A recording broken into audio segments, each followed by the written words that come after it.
Hey there. Subscribe to my channel. And also press this bell icon. अब मैं आपको एक बहुत ही जाने माने कवि, पत्रकार, कलाकार, क्या क्या उनकी तारीफ में कसीदे कढ़ूं। मैं किन की बात कर रहा हूं आप सभी जान गए होंगे। वो हैं श्री कृष्ण गोपाल विद्यार्थी जी, जो कि केजी विद्यार्थी अपने आप को लिखते हैं, केजी का छात्र बताते हैं, लेकिन वो कहीं उन मास्टरों से ऊपर हैं जो अपने आप को मास्टर कहते हैं। तो आइए विद्यार्थी जी, आप अपनी प्रस्तुति दीजिए। जय हिंद।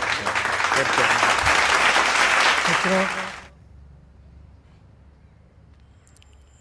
फेसबुक पर तो हम सभी लोग आपस में एक दूसरे को मिलते रहते हैं, पर कभी फेस टू फेस भी हुआ जाए, ये सोचकर इस गोष्ठी का आयोजन हुआ।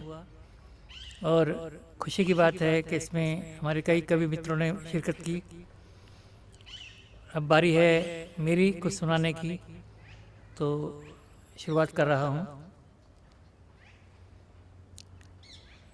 कि जिंदगी अपनी यूं तमाम किए जाता हूँ, जिंदगी अपनी यूं तमाम किए जाता हूँ, ये प्यार जैसा नेक काम किए जाता हूँ, खुदा का कुछ पता नहीं कि वो है भी या नहीं, तेरा पता है तेरा नाम लिए जाता हूँ, तेरा पता है तेरा नाम लिए जाता हूँ।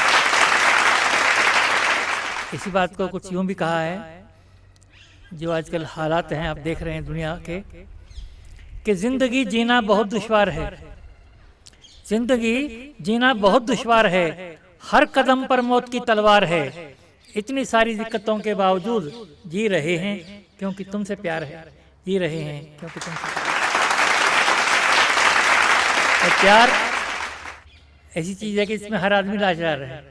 कैसी लाचारी देखें कि आपसे प्यार हो गया कैसे, आपसे प्यार हो गया कैसे, ये चमत्कार हो गया कैसे, आपसे प्यार हो गया कैसे, ये चमत्कार हो गया कैसे, प्यार को मैं गुनाह कहता था, मैं गुनाहगार हो गया कैसे।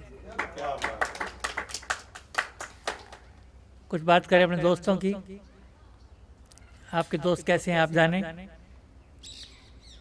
अब ये बात दोस्तों की हो रही है, तो जो यहाँ बैठे हैं उनमें से भी बहुत मेरे दोस्त हैं, पर ये उनके बारे में नहीं कह रहा, और कह भी रहा हूँ तो बताऊंगा नहीं।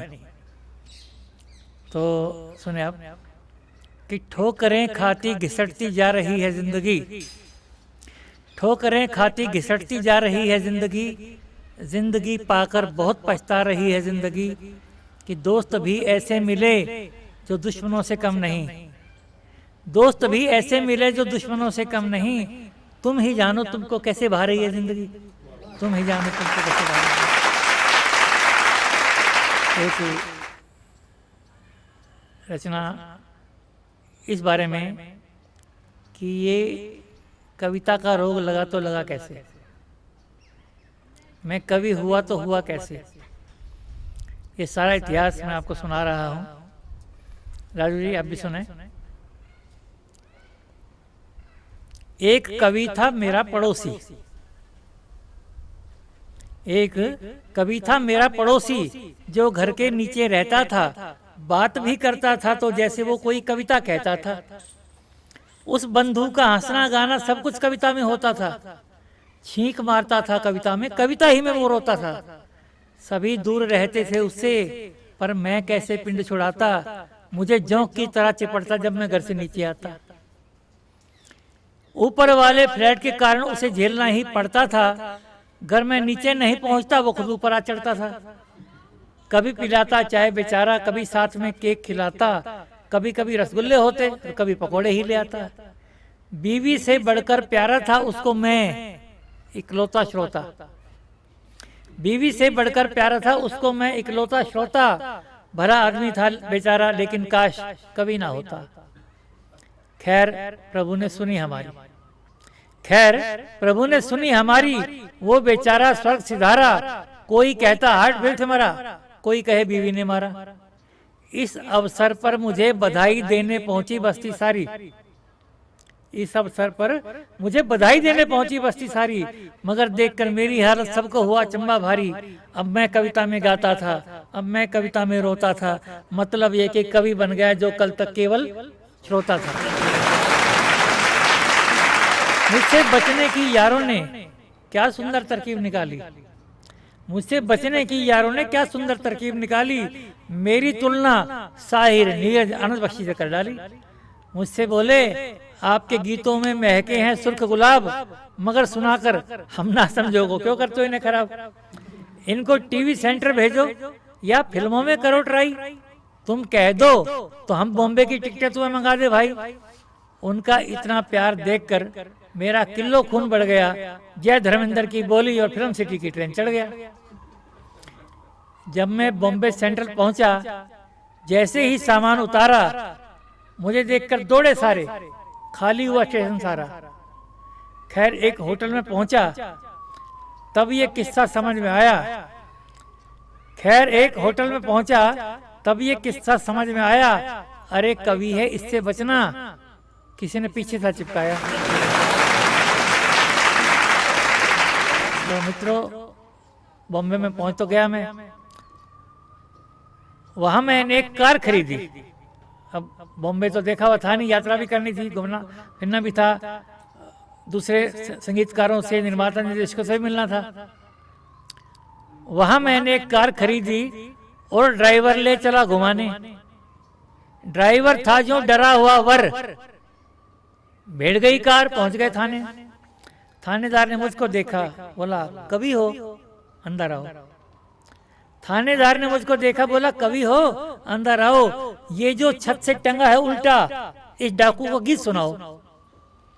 सभी सजाएं दे बैठे हम, कुछ कम वक्त नहीं बतलाता, ऊपर से आया है डंडा, मदद करो कुछ तुम ही भराता। तब मैंने कुछ